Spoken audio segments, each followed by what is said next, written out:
Shalom Jemaat GKI Sangkrah Solo yang saya kasihi, apa kabar Bapak Ibu? Jumpa lagi di Renungan Harian GKI Sangkrah tanggal 23 September 2025. Sebelum kita mulai Renungan Harian pada hari ini, mari kita sama-sama tunduk dalam doa untuk mempersiapkan hati kita dalam membahas dan belajar bersama mengenai firman Tuhan hari ini. Mari kita berdoa. Bapa yang baik, Bapa yang bertahta di dalam kerajaan surga yang mulia, kami sungguh mengucap syukur Tuhan, kami boleh berjumpa lagi dengan jemaat kami di Renungan Harian pada hari ini. Kami dapat belajar bersama-sama untuk memperkuat, untuk mengenal apa yang menjadi pesan-pesan Tuhan atas hidup kita. Terima kasih Bapa, pimpinlah kami ya Roh Kudus, di dalam nama Tuhan Yesus kami sudah berdoa dan bersyukur. Amin. Bapak Ibu, mari kita sebelumnya buka Alkitab kita baca dulu ya. Dari kitab 1 Korintus 9 ayat 19 sampai 23. Mari kita ambil Alkitab kita dulu. Ayat yang ke-19. Ya, judul perikop ini adalah hak dan kewajiban rasul. Ya. Ini ditulis oleh Paulus saat itu. Mari kita di Korintus. Ayat yang ke-19, mari kita baca sama-sama. Sungguh pun aku bebas terhadap semua orang.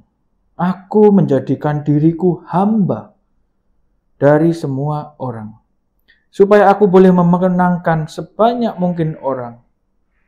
Demikianlah bagi orang Yahudi, aku menjadi seperti orang Yahudi, supaya aku memenangkan orang-orang Yahudi.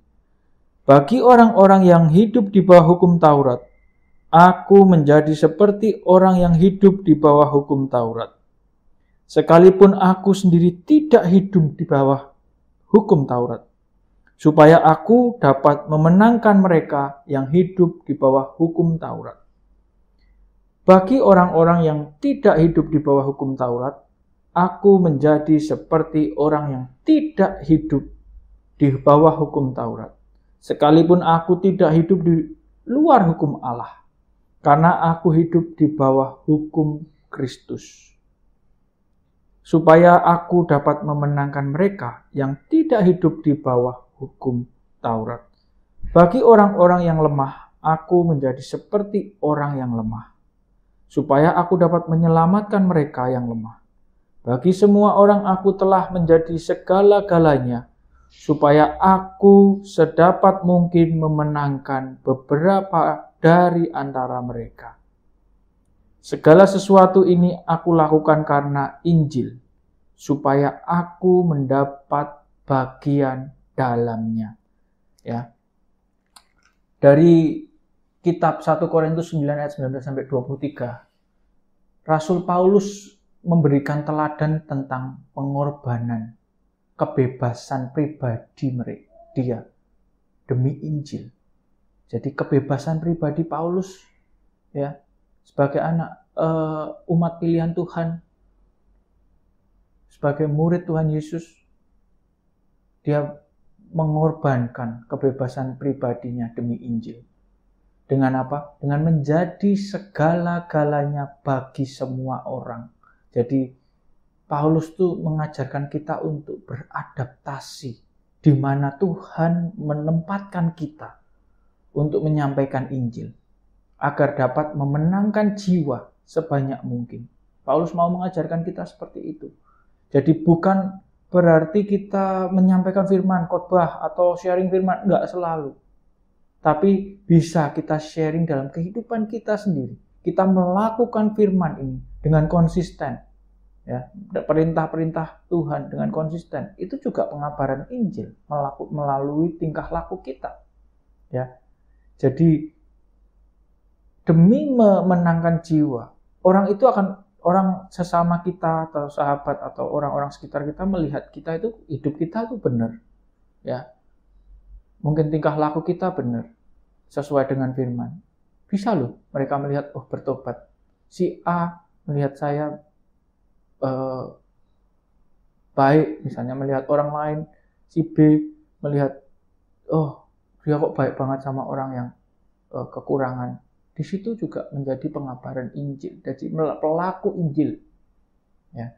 Ayat ini mengajak kita untuk merenungkan kembali motivasi pelayanan dan bagaimana kita bisa menjadi jembatan, menjadi saluran berkat, ya, bagi Injil di tengah keberagaman dunia ini. Berbagai macam manusia atau tipe-tipe orang, ya, kita nggak tahu bagaimana Tuhan atur kita, tempatkan kita di mana, ketemu dengan siapa. Tapi kita harus konsisten melakukan perintah Tuhan, melakukan Injil. Demi memenangkan orang-orang ini, demi memenangkan jiwa-jiwa. Supaya mereka mengenal, begini loh anak-anak Tuhan, begini loh pengikut Kristus yang mengenal Injil, yang sebagai pelaku-pelaku Injil. Ya. Kebebasan yang dikorbankan demi pelayanan.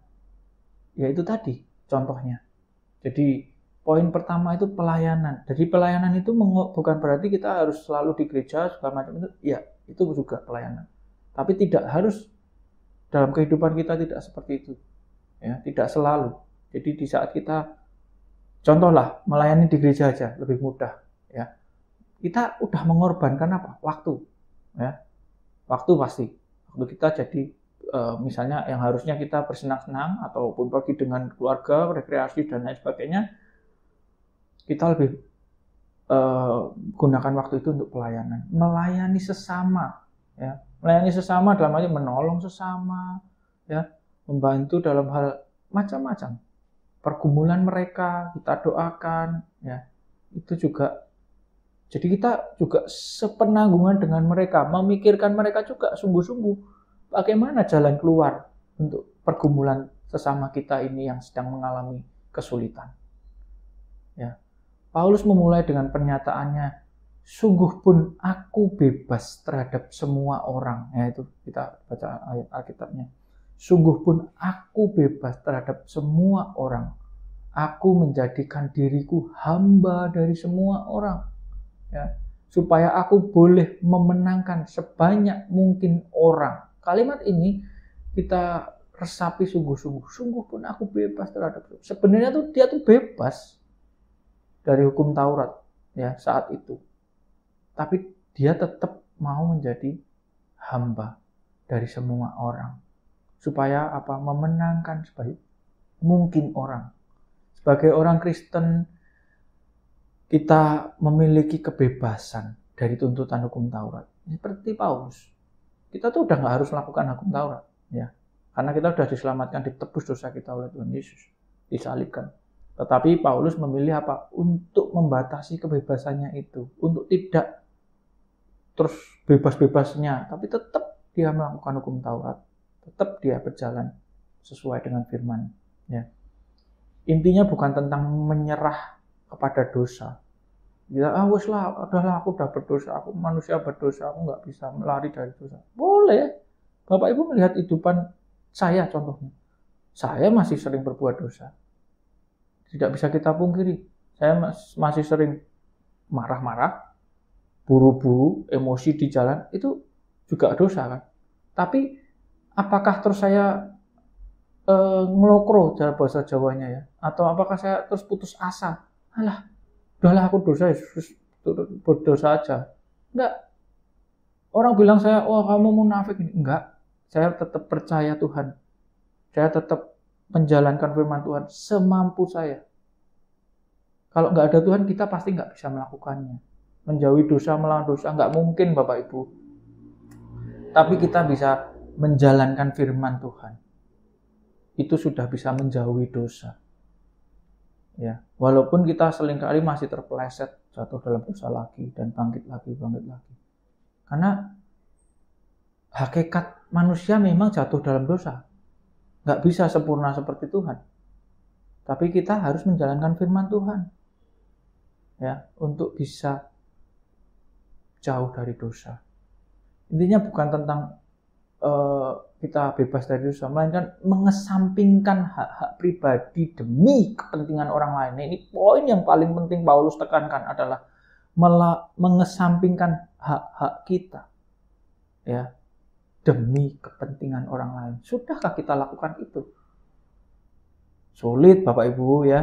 Kita untuk misalnya, wah aku baru ini seneng-seneng, tahu-tahu harus nolong orang di mana, kita harus pergi naik mobil menjemput mereka, bantu, apakah kesulitan mereka, tidak tahu. Apakah kita sudah lakukan itu? Mengesampingkan kepentingan-kepentingan kita ya untuk menjalankan, untuk membantu orang lain ya. Contoh, apa yang sering kali kita anggap sebagai hak-hak kita sebagai orang percaya? Apa hak yang sering kali kita anggap sebagai hak kita sebagai orang percaya? Diberkati Tuhan, ya kan? Hak-hak kita banyak, yang bagus-bagus, yang enak-enak.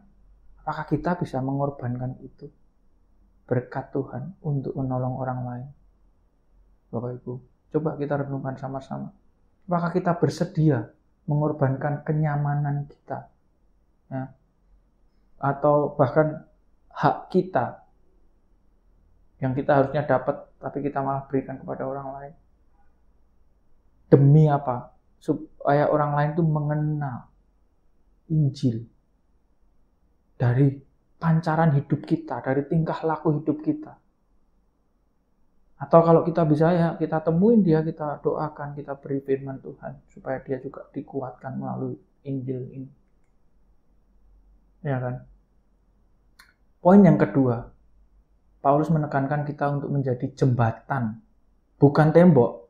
Ya, diajak ngomong diem aja. Diajak bergumul, temennya mau curhat, mau berkeluh kesah, ya kita harus terima. Mereka mau cerita tentang pergumulan kehidupan mereka, sesama kita, sahabat, bahkan teman kerja ataupun apalah, sesama kita atau sesama jemaat, ya kita harus dengarkan Bapak Ibu. Kita berusaha untuk menjadi uluran tangan Tuhan kepada mereka yang bergumul, yang mempunyai kesulitan dalam kehidupan mereka. Walaupun kadang kita tidak bisa menolong.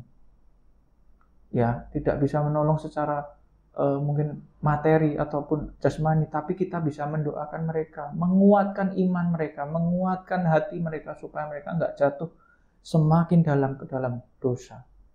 Kita nggak bisa menghakimi orang ya, maksudnya menilai orang sekolah ini untuk kamu supaya begini, nggak bisa. Ya memang gampang, mudah menolong orang, tinggal ya udah kamu kesulitan duit kita kasih duit, ya kan? Nggak begitulah Bapak Ibu. Ya kalau kita mampu silahkan. Ya, tapi jangan pernah kita berharap itu kembali. Itu namanya memiutangi. Nah, berarti ada tentang hutang ini, nanti kita bahas di lain waktu. Tapi Tuhan bukan mau itu. Tuhan mau kita tuh menolong mereka yang menghadapi kesulitan.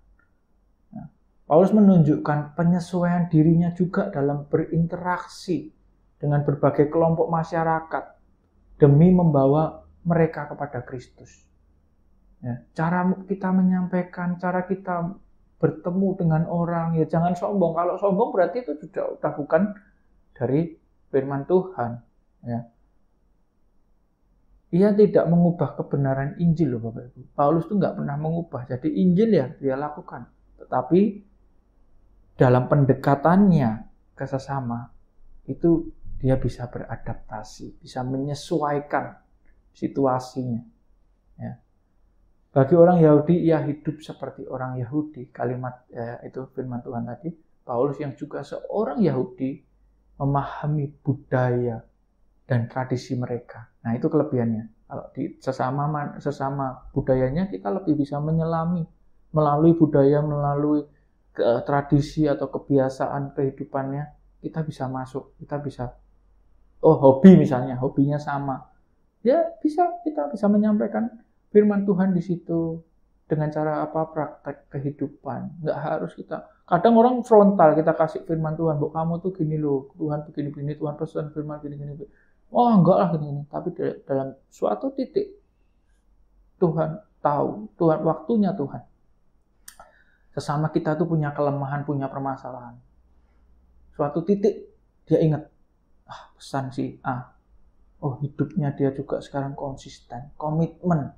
Jauh dari dosa, dia bisa mengenal Tuhan dari kehidupan kita, ya, sehingga bisa membagikan Injil itu secara verbal, ya, disampaikan gini juga, tapi juga dalam tingkah laku kita. Bagi orang yang tidak hidup di bawah hukum Taurat, ia menjadi seperti mereka dengan tetap berada di bawah hukum Kristus. Jadi yang nggak hidup dalam hukum Taurat pun Paulus juga mendekati mereka. Bagaimanapun caranya dia mengenalkan mereka tentang Injil, ya, tentang hukum Kristus.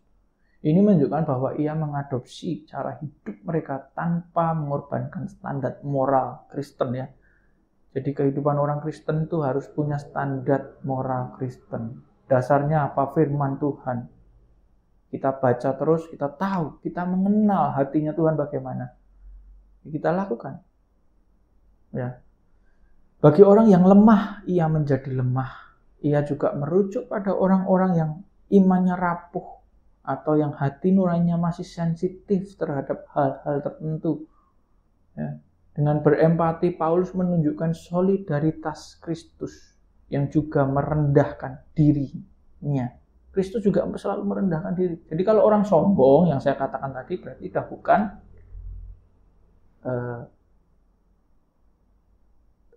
bukan sama dengan Kristus.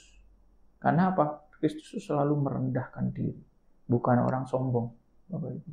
Jadi kalau kita nanti sudah bisa atau mengerti firman, jangan sombong, Bapak Ibu. Karena mengerti firman belum tentu kita bisa melakukannya. Kita harus bisa melakukannya supaya orang itu melihat bahwa hidupmu adalah hidupnya Kristus. Jadi kalau orang sombong ya pasti jauh dari Kristus. Nah, kita tinggal menilai dari situ saja. Jadi kita nggak boleh sombong. Walaupun kita mampu, walaupun kita sukses, walaupun kita tahu sekali tentang firman Tuhan, belajar sampai kuliah firman Tuhan mungkin, ya. Tapi kita nggak boleh sombong, Bapak Ibu. Karena cerminan Kristus adalah rendah hati. Yang terakhir, motivasi yang murni. Nah, ini demi Injil. Motivasinya kita apa? Paulus menyimpulkan tindakannya itu dengan motivasi yang jelas, Bapak Ibu. Seperti Bapak Ibu tahu kan, segala sesuatu ini aku lakukan karena Injil. Berat loh tuh. Segala sesuatu ini aku lakukan karena Injil. Supaya apa? Aku mendapat bagian dalamnya. Ya, ayat yang ke-23. Fokusnya bukanlah untuk kepentingan pribadi atau pujian manusia yang saat-saat ini seringkali kita cari. Saat-saat ini pengakuan netizen, ya, pengakuan teman-teman atau sesama kita itu penting dalam kehidupan saat ini, ya. Melainkan, tapi Paulus sangat tidak mau itu, melainkan agar apa? Injil dapat diberitakan dan banyak jiwa dimenangkan. Itu tujuannya, tujuan Paulus. Jadi dia bukan fokus pada kepentingannya dia. Dia benar kalau nggak mengenal ini kan juga orang bisa sukses, ya. Nggak perlu ini istilahnya berkorban. Ini malah dia berkorban secara materi, secara waktu. Dia harus mengabarkan Injil, memenangkan jiwa-jiwa. Iya kan? Kalau pengusaha-pengusaha sukses pun ataupun teman-teman kita yang sukses lainnya, ya, apakah mereka sudah mencerminkan hidupnya Kristus? Coba kita refleksikan hidup kita. Di mana kita sudah sukses, kita punya uang banyak, kita punya teman banyak, ya. Apakah kita sudah merefleksikan hidupnya Kristus dalam hidup kita? Nggak boleh sombong, rendah hati, ya. Memenangkan jiwa-jiwa dengan mengabarkan Injil melalui kehidupan dan juga melalui pengajaran-pengajaran, PA ataupun sharing-sharing firman, ya. Banyak hal yang kita bisa lakukan supaya pengenalan Injil ini jalan dalam hidup kita. Ya. Apa motivasi kita dalam melayani Tuhan atau melayani sesama? Nah, kita sudah punya motivasi untuk memenangkan jiwa-jiwa apa belum? Apakah kita berfokus pada hasil? Wah, kalau berbuah, jangan fokus pada hasil, Bapak Ibu. Tapi setia dalam memberitakan Injil. Kalau ini orang nggak mau kita sharing firman, ya sudah, nggak apa-apa. Kita doakan. Kita cari yang lain yang mengalami pergumulan, kita dekati, kita doakan. Kita carikan jalan keluar. Tapi apa? Demi Injil. Ada firman yang kita tabur atas kehidupan sesama kita. Sebagai penutup Bapak Ibu, firman kita hari ini menegaskan bahwa iman Kristen adalah tentang pengorbanan diri yang rela untuk orang lain. Sudahkah kita mengorbankan diri kita untuk orang lain? Kuncinya di situ, kasih, ya, rendah hati. Tuhan selalu mengajarkan itu karena apa? Hidupnya Kristus adalah hidup kita. Kuncinya di situ. Ini adalah panggilan untuk melintasi batas-batas budaya dan sosial dengan apa? Rendah hati. Kita sulit kadang masuk ke budaya-budaya lain, ya, dengan apa? Ke status sosial yang jauh berbeda. Sulit kita untuk masuk ke kelompok-kelompok mereka. Tapi kita harus tetap apa? Rendah hati, mengikuti teladan Kristus yang menjadi manusia untuk menyelamatkan manusia. Bayangkan, dia pencipta kita, dia turun ke dunia untuk menjadi sama dengan kita. Bisa bahkan menebus dosa kita, disalibkan di kayu salib. Seberapa rendahnya itu. Nah, dari dia pencipta loh. Dia mengasihi kita terlebih dahulu, maka kita harus mengasihi Tuhan juga melalui mengasihi praktek hidup kita, mengasihi sesama kita. Sebagai umatnya kita dipanggil untuk melakukan cara pandang Paulus ini. Dari kitab Korintus ini kita belajar cara hidupnya Paulus. Pesannya Paulus apa? Lihatlah dunia di sekeliling kita. Pahami budaya, tradisi, dan pergumulan orang-orang yang kita layani. Pergumulan mereka apa? Kita doa, kita cari jalan keluar untuk mereka. Ya. Korbankan hak-hak kita, relakan kenyamanan atau waktu kita demi kasih Kristus yang menjangkau mereka. Makanya kalau untuk jemaat gereja kita ya, kalau diminta untuk jadi penatua, untuk pelayanan musik, untuk pelayanan PNJ, Anda ini udah terpilih Bapak Ibu. Pilihan Allah, nggak mungkin itu rencana Tuhan. Kalau enggak kan dari sekian ribu jemaat, mosok Bapak Ibu bisa dipilih. Ya, coba kita gumulkan sama-sama. Apakah ini panggilan Tuhan? Mau Tuhan untuk engkau melayani di gerejanya? Apapun itu. Coba. Kapan lagi Bapak Ibu mau melayani Tuhan? Kalau nunggu sukses, nunggu kamu punya waktu, ya kalau nggak dipanggil Tuhan lu lebih dahulu gimana? Ya kan? Butuh kerendahan hati dan pengorbanan. Korbankanlah hak kita, relakan Bapak Ibu kenyamanan kita untuk menjangkau, membantu mereka yang bergumul, menyampaikan Injil firman Tuhan. Tetaplah berpegang pada Injil. Fleksibel dalam metode apapun, cara apapun kita, tetapi teguh dalam kebenaran. Nah, ini kuncinya. Harus tetap teguh dalam kebenaran firman. Jangan lupa, kita fleksibel, malah kita cepleset jatuh dalam dosa. Jadi batu sandungan. Itu juga nggak baik. Jadi harus benar-benar kita masuk ini ada tujuannya. Memenangkan jiwanya. Menyampaikan Injil. Ya, Injil kerajaan Allah. Pada akhirnya kita harus bertanya pada diri kita sendiri. Apakah hidup kita mencerminkan cara hidup Paulus ini? Sudahkah kita lakukan? Apakah kita benar-benar segala-galanya bagi semua orang demi Injil? Sudahkah kita lakukan itu? Ayo kita renungkan sama-sama. Kita refleksikan firman ini dalam hidup kita. Memang gak mudah, tapi kita percaya dengan kekuatan firman Tuhan, dengan penyertaan Tuhan, dengan Roh Kudus yang menyertai kita, kita mampu. Ya, jangan takut jatuh bangun. Kita lakukan terus. Karena apa? Kita harus rendah hati. Tuhan pasti menolong kita, memampukan kita. Amin. Mari kita tutup dalam doa. Bapa yang baik, Bapa yang bertahta dalam kerajaan surga yang mulia, kembali kami menghadap hadirat-Mu Tuhan, mengucap syukur untuk firman yang sudah kami terima pada hari ini. Kami bersama belajar untuk mengerti apa yang menjadi pesan Paulus atas hidup kami semua.